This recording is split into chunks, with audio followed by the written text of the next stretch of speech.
Gaza पर ऐसे भयंकर धमाके हो रहे हैं। गाजा की धरती खून से लाल हो चुकी है। आसमान में मौत के परिंदे मंडरा रहे हैं। चारों तरफ काला धुएं का गुबार। ऐसे में इजराइल कह रहा है कि वो स्थायी युद्ध विराम के लिए तैयार है, लेकिन अब एक बड़ी शर्त इजराइल ने रख दी है हमास पर।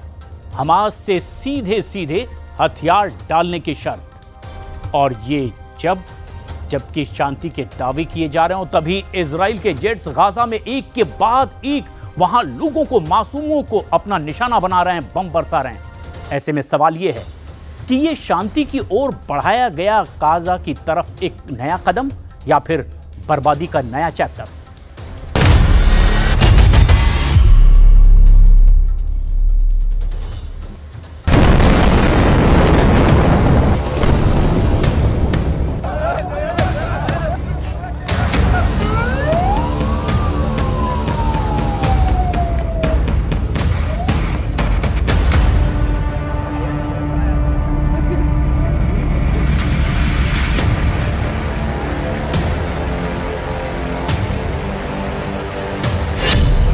नेतन्याहू का शांति का पैगाम या शुरू होगा नया घमासान।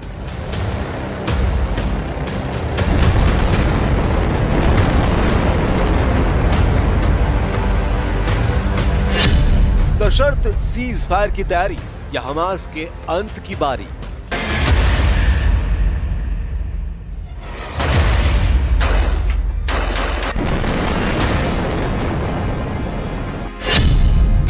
इजराइल ने गाजा में शुरू कर दिया है ऑपरेशन पीस।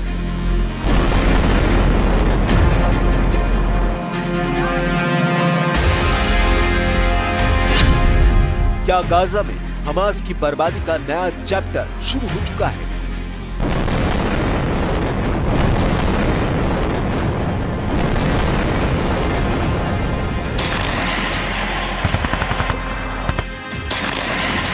दुनिया की नजरें इस वक्त गाजा में इजराइल के एक्शन पर टिकी हैं, क्योंकि लगातार इजराइल की आसमानी स्ट्राइक के बीच बेंजामिन नेतन्याहू ने सीज फायर के उस प्रस्ताव का जिक्र कर दिया है जिसका इंतजार इस वक्त दुनिया के कई देशों को है। यह प्रस्ताव है स्थायी सीज फायर का। लेकिन खबर है कि इस स्थायी सीज फायर के लिए इजराइल के प्रधानमंत्री बेंजामिन नेतन्याहू ने एक बेहद कड़ी शर्त रख दी है। इस शर्त के मुताबिक हमास को पहले हथियार डालने होंगे और गाजा पर अपना कंट्रोल छोड़ना होगा। यानी नेतन्याहू ने भले ही अपनी तरफ से सीज फायर की पहल की है, लेकिन इस पहल में एक बड़ा दांव छिपा है। उस दांव को समझने के लिए पहले नेतन्याहू का वो पूरा बयान सुन लेते हैं जिसमें उन्होंने स्थायी तौर पर युद्ध विराम की बात कही है। President Trump and I have a common goal. We want to achieve the release of our hostages. We want to end Hamas rule in Gaza. We want to make sure that Gaza does not pose a threat to Israel anymore. In pursuing this common goal, we have a common strategy. Not only do we have a common strategy, we have common tactics. This doesn't involve pressure, doesn't involve coercion, it involves full coordination. President Trump wants a deal, but not at any price. I want a deal, but not at any price. Israel has security requirements and other requirements, and we're working together to try to achieve that. Benjamin Netanyahu का ये बयान इसलिए भी बेहद अहम है क्योंकि उन्होंने ये संदेश वॉशिंगटन से वीडियो के जरिए दिया है। साथ ही वीडियो में इस बात की चेतावनी भी जारी की है। The President and I believe in a doctrine called peace through strength. First comes strength, then comes the peace. Our resolute action, the resolute decision of President Trump to act with us against those who seek to destroy Israel and threaten the peace of the world has made a remarkable change in the Middle East. We have still to finish the job in Gaza, release all our hostages, eliminate and destroy Hamas's military and governance capabilities, because Gaza must have a different future for our sake, for everyone's sake. And no country will settle for less. We certainly will not. These are all things that I discussed with President Trump. यही नहीं, इस बीच Israel के प्रधानमंत्री Benjamin Netanyahu ने बंधकों की रिहाई के लिए जल्द समझौते की बात भी कही। इजराइल वापसी से ठीक पहले दिए इंटरव्यू में कहा, That's obvious. I mean, we have the right of self-defense at any time, and I think that's widely recognized. I think on these matters, which I always prefer to negotiate not in front of a camera, I think there's a good chance we'll have this ceasefire, and that'll get us closer to the goal that I set from the beginning. Let's get them all back. लेकिन cease fire की कहानी ने उस वक्त नया मोड़ ले लिया जब बेंजामिन नेतन्याहू ने हमास को राक्षस का तमगा दे दिया। We are talking about a 60-day ceasefire in which half the live hostages and half of the deceased hostages would be returned to Israel by these Hamas monsters, you know. And yes, I think we're getting closer to a deal. यानी शांति के प्रस्ताव के बीच Israel न सिर्फ Hamas को इन हालात का जिम्मेदार बता रहा है, बल्कि हमास को राक्षस बताकर उसके जड़ से सफाई की प्लानिंग भी कर रहा है। दरअसल इजराइल अपने नागरिक बंधकों की वापसी के लिए हमास के साथ डील करना चाहता है।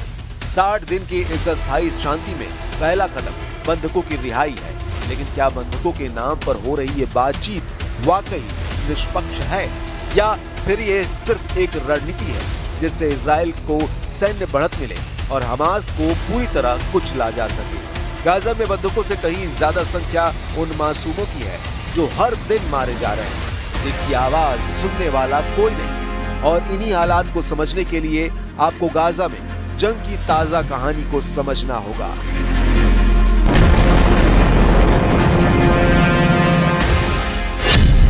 इजराइल के हमलों में फिर कांप उठा गाजा।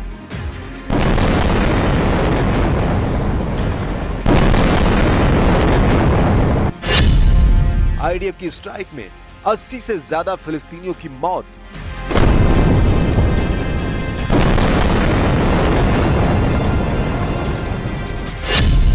दस मासूम बच्चों का काल बना आईडीएफ का हमला।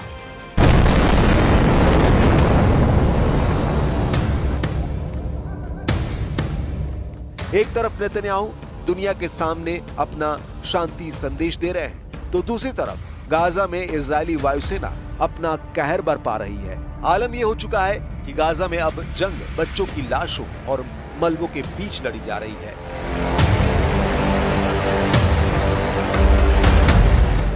बीते 24 घंटे में इजरायली हमलों में 82 से ज्यादा फिलिस्तीनी मारे गए। मरने वालों में 10 बच्चे शामिल हैं। खबर है कि डेर अल बालाह के एक चिकित्सा केंद्र के बाहर लाइन में खड़े 10 मासूम बच्चों को बम से उड़ा दिया गया।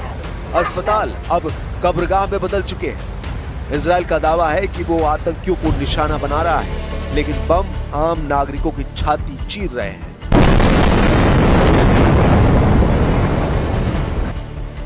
आसमान से बरसती मौतें गाजा की सड़कों पर बिखरी। लोग पूछ रहे हैं, ये कौन सी जंग है जहां मासूमों का नरसंहार हो रहा है।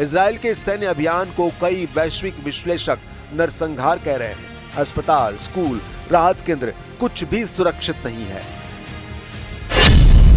बमबारी में मरने वालों में 40% से ज्यादा महिलाएं और बच्चे हैं। इजराइल का कहना है कि वो आतंकियों को मार रहा है, लेकिन आंकड़े कहते हैं कि शिकार आम लोग हो रहे हैं।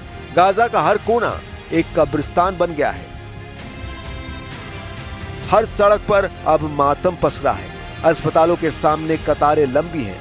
डॉक्टरों की भारी कमी हो चुकी है। दवाइयां और बिजली लगभग नदारद हैं। जिनके घर थे वे अब टेंट में हैं, और जिनके पास टेंट नहीं वे खुले आसमान तले जीने को मजबूर हैं। संयुक्त राष्ट्र कह रहा है कि 90% गाजा की आबादी अपने घरों से उजड़ चुकी है। 5 लाख से ज्यादा लोग भुखमरी के कगार पर हैं। बच्चों में कुपोषण की दर 146% तक बढ़ गई है। इस वक्त गाजा में आम लोगों के दर्द की कहानी ये है जिसे शब्दों में बयां करना मुश्किल है। कब्रिस्तान जहां जिंदगी का आखिरी पड़ाव होता है, वहीं से गाजा में जिंदगी की एक नई शुरुआत हो रही है। फर्क सिर्फ इतना है कि ये शुरुआत मौत से भी ज्यादा खामोश, डरावनी और असहाय है। सोचिए, जहां सब कुछ तबाह हो चुका है, वहां अब गाजा के लोग कब्रों के बीच जी रहे हैं। कहीं एक माँ ने अपने बच्चों के लिए कब्र की मिट्टी पर चादर बिछाई है, कहीं कोई बूढ़ा अपने बेटे की कब्र से सटा सोया है, क्योंकि अब उसके पास कोई और ठिकाना नहीं बचा। बमबारी ने घर छीने, भूख ने शिविरों की जगह भी छीन ली। अब इंसान उस जमीन को ठिकाना बना रहा है जो कभी अपनों के लिए आखिरी नींद का बिस्तर थी। कब्रिस्तान में न तो छत है, न दीवारें, बस यादें हैं और खौफ है। रात को आसमान से गिरते धमाके और दिन में जलते सूरज की तपिश, दोनों से कोई राहत नहीं। लेकिन सवाल यह है कि आखिर ये लोग यहाँ क्यों हैं? क्योंकि स्कूलों पर बम गिर चुके हैं, अस्पतालों में जगह नहीं, शरणार्थी शिविरों में घुटन है और बाकी जगहों पर मौत मंडरा रही है। ऐसे में कब्रिस्तान ही एकमात्र सुरक्षित जगह बची है। विडंबना देखिए, जिंदगी अब उसी जगह से उम्मीद बांध रही है जहां मौत की कहानियां दफन है। एक छोटी बच्ची जो अपने पिता की कब्र पर रोज सोती है, कहती है, यहाँ अब्बू का साया तो है, बाहर कुछ नहीं बचा। संयुक्त राष्ट्र कहता है कि गाजा की बहुत बड़ी आबादी बेघर हो चुकी है, लेकिन वो ये नहीं बताता कि इन बेघरों में कितनों ने कब्रों को घर बना लिया है। इस संघर्ष ने सिर्फ शहर नहीं, आत्माएं उजाड़ दी। अब गाजा में बच्चे खेल नहीं रहे, कब्रों की मिट्टियों से गुड़िया बना रहे हैं। माँ लोरियां नहीं गा रही, अपने मरे हुए बच्चों की कब्रों को चूम रही है। यह युद्ध की सबसे दर्दनाक तस्वीर है, जहां जिंदा लोग उन पत्थरों की आड़ में सांस ले रहे हैं जिन पर मौत की तारीखें खुदी है।